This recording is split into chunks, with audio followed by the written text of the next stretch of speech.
I'll go even deeper, finer granularity than that, right? And these are now, we are talking about jobs that are not high-level decision-making jobs, but fairly low down in the organization.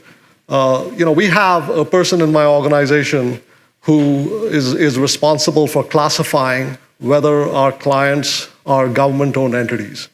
Mainly because we're a global company, there are different regulations for government-owned entities. You have to adhere to them.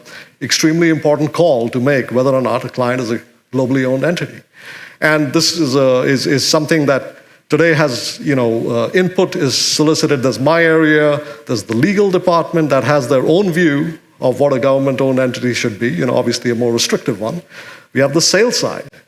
They have a different view, a more expansive one of what a government-owned entity should be because their incentives are programmed in differently into what they need to do.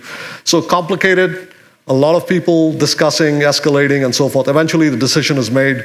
We're generally mostly right, but once in a while, we can also make the wrong decision. Well, in the future, that person is going to be working with Watson. And why is that relevant? You would ask, okay, so how's Watson going to help? Yeah, maybe you can think about all the past historical data we have about our own mistakes and so forth being relevant.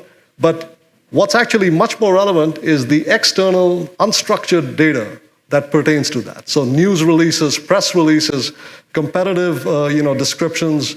So these systems can actually look at news reports and determine, oh yeah, the government just acquired this company. Got to be a government-owned entity.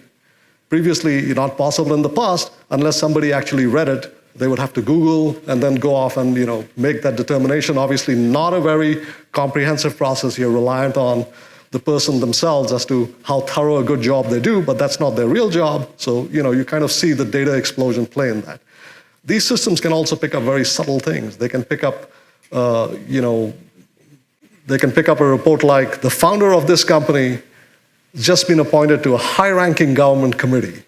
So not obvious that it's a government-owned entity, but relevant to the discussion, relevant to the decision. And they can pick up these types of things.